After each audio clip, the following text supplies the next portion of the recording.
Very guarded is how Congressman Johnny Olszewski described the keeping of those unredacted Epstein files and the access Congress has. He says you must have a reservation for one of the few workstations and can only really take in a notepad. It's a process he went through today to sift through some of those files.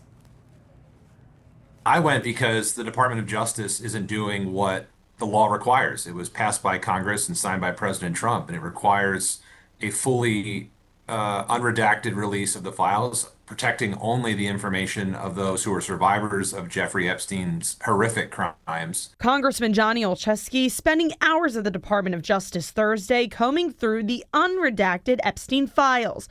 Files he says are not fully available to the public. There were dozens of pages of files that I tried to see that still are redacted, even to me as a member of Congress today.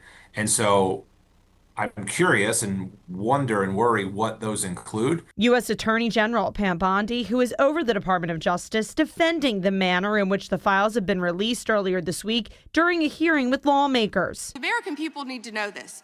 They are talking about Epstein today. This has been around since the Obama administration.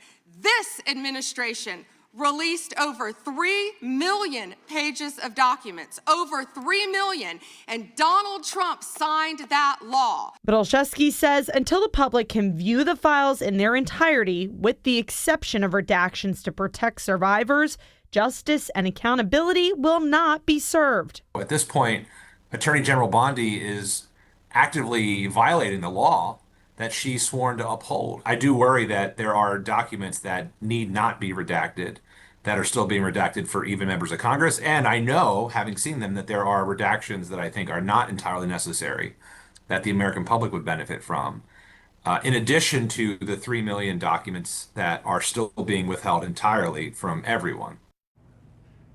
And we know that the Orioles owner, David Rubenstein, also mentioned in the Epstein files. I did ask the congressman about that, and he says all the more reason to release the files in their entirety to the public so that names can be either cleared or people can be held accountable if it's found that they're involved in illegal activity.